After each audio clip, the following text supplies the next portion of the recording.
আসসালামু আলাইকুম। আমি খান তালাত মাহমুদ রাফি, সহ সমন্বয়ক বৈষম্য বিরোধী ছাত্র আন্দোলন। আপনারা হয়তো অনেকেই আমাকে চেনেন। তো একটা বিশেষ কারণেই আজকে লাইভে আসা, এবং ইতিমধ্যে আমি সামাজিক যোগাযোগ মাধ্যমে দেখতে পাচ্ছি যে একটা ব্যাপার নিয়ে ব্যাপক আলোচনা হচ্ছে যে আমার বিরুদ্ধে অর্থ কেলেঙ্কারির একটা অভিযোগ উঠেছে। সেটা হচ্ছে 32 কোটি টাকার ব্যাপারে কথা হচ্ছে। তো আপনারা যারা আমার ফেসবুকে যুক্ত আছেন এবং যারা আমাকে চিনেন, আপনারা অনেকেই অধিকাংশই জানেন এর আগেও বিগত সময়ে কিছুদিন আগে মাস দেড়েক হবে সেম জিনিসটা নিয়েই অভিযোগটা উঠেছিল, এবং আমি এটার একদম ধরে ধরে পয়েন্ট টু পয়েন্ট খুঁটিনাটি ডেসক্রাইব করেছিলাম, আপনাদেরকে জানিয়েছিলাম। তো আমি আবারও এটা ভিডিওটা শেয়ার করে দিয়েছি। আমার কাছে মনে হয় না যে এটা নিয়ে আবার নতুন করে কিছু বলার আছে। যা বলার ছিল তা আমি বলে দিয়েছি অলরেডি। তাও হ্যাঁ, আমার বিশ্বাস এবং আমি বিশ্বাস রাখি যে আমার কাছে মনে হয় এটা নিয়ে যেহেতু একটা প্রোপাগান্ডা ছড়ানো হচ্ছে, এবং ইতিমধ্যে কিন্তু এই নিউজটা নেই, নিউজটা সরানো হয়েছে। আমি এর আগে যেটা হয়েছিল সেটা আমি পুরোপুরি পড়তে পেরেছিলাম, কিন্তু এখন যে নিউজটা হয়েছে সেটা আমি পুরোপুরি পড়তে পারি নাই, কারণ আমার বিশ্ববিদ্যালয়ে একটা সমস্যা চলছে। পোষ্য কোটা নিয়ে একটা আন্দোলন চলছে, সেই আন্দোলনে এখনও আছি আমি, তাই নিউজটা পুরোপুরি পড়তে পারি নাই, জানি না কি লেখা ছিল কারণ। বাট এর আগে যেই নিউজটা ছিল সেটা আমি পড়েছিলাম, বাট সেটা কোনো নিউজ পোর্টালের নিউজ ছিল না। দ্য বেঙ্গল টেলিগ্রাম নামের একটা চ্যানেলের নিউজ ছিল, যে নামের কোনো চ্যানেল এই বিশ্বে মানে কোনো নিউজ পোর্টাল এই নামে নেই।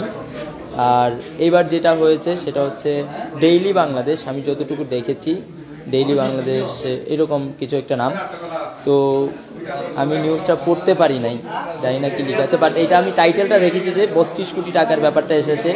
তো আমি পরিষ্কারভাবে বলতে চাই, এর আগে যেটা আমি ক্লিয়ার করছি সেটা আমি ভিডিওটা কমেন্টে দিয়ে দিব।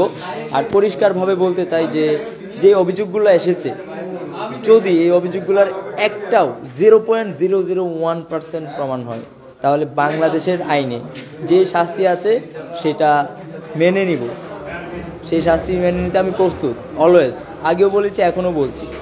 এবং আমি এটুকু বলতে চাই যে মানে এমন কোনো পরিস্থিতি, এমন কোনো সিচুয়েশান, এমন কোনো সময় আমার না আসুক যেই সময় এইরকম কোনো অভিযোগের সত্যতা পাওয়া যাবে। এর আগে বাংলাদেশের মানুষের একটা টাকা হাতে স্পর্শ করার আগে যেন আমার মৃত্যু হয়। আর যে অভিযোগটা এসেছে, যারা এই ষড়যন্ত্রের সাথে জড়িত, যে বা যারা এটা করেছে, আমি বাংলাদেশের সরকারকে, অন্তর্বর্তীকালীন সরকারকে অনুরোধ জানাবো, আহ্বান করব। আমার কাছে মনে হচ্ছে এই বিপ্লবের যারা সামনে থেকে নেতৃত্ব দিয়েছিল তাদেরকে প্রশ্নবিদ্ধ করে এই বিপ্লবকে ব্যাহত করার একটা প্রচেষ্টা চালাচ্ছে, এবং এই যে মিথ্যা অভিযোগ এবং ভিত্তিহীন যে ষড়যন্ত্রটা চলছে, এই ষড়যন্ত্রর মানে যারা ষড়যন্ত্রটা করছে তাদের বিরুদ্ধে যেন দৃষ্টান্তমূলক শাস্তি প্রদান করে আইনগত ব্যবস্থা নেওয়া হয় এবং তাদেরকে শাস্তি নিশ্চিত করা হয়। তো যারা এখনো পর্যন্ত এই কাজগুলা করে যাচ্ছে তাদেরকে চিহ্নিত করা হোক, চিহ্নিত করে আইনের আওতায় আনা হোক। তো আমি আমার যে স্টেটমেন্টটা ছিল, যেহেতু এর আগেও সেম অভিযোগগুলো ছিল, এখানে খুব সম্ভবত আগেরগুলাই এসেছে।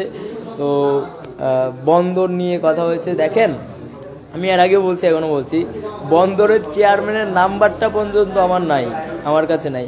বন্দরের চেয়ারম্যানকে গিয়ে জিজ্ঞেস করেন যে রাফি কি কোনোদিন আপনাকে কল দিয়েছিল কি না, এটা বন্দরের চেয়ারম্যানকে গিয়ে জিজ্ঞেস করেন। কিন্তু অনেকেই আমার নাম ব্যবহার করে, আমার ছবি ব্যবহার করে বিভিন্ন জায়গায় বিভিন্ন অপকর্ম করছে, যেগুলো আমার নজরে আসতেছে। আমি সেগুলোর বিরুদ্ধে ব্যবস্থা নিচ্ছি আমার ব্যক্তিগত জায়গা থেকে, এবং আমি প্রশাসনকে অনুরোধ জানাবো যেন প্রশাসনিক জায়গা থেকে তাদের বিরুদ্ধে ব্যবস্থা নেওয়া হয়। কোনো চোর বাটপার, কোনো লুটপাটকারী, কোনো চাঁদাবাজকারী যেন বাংলাদেশে জায়গা না হয়, এটা নিশ্চিত করতে হবে। পাশাপাশি বলা হয়েছে যে এই বিকাশ অ্যাকাউন্টের কথা, এবং এখানে হিসেবেও অনেক ভুল আছে।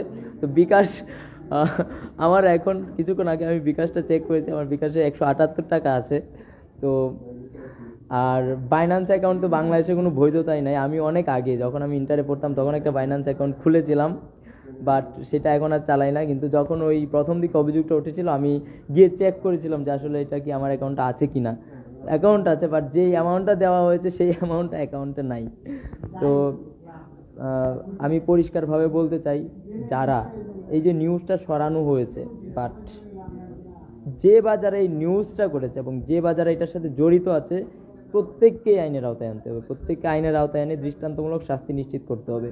কোনোভাবেই এই বিপ্লবকে প্রশ্নবিদ্ধ করতে পারবে না, এবং যারা স্বৈরাচার ছিল এবং যারা স্বৈরাচার হয়ে ওঠার চেষ্টা করবে তাদেরকে প্রতিহত করব।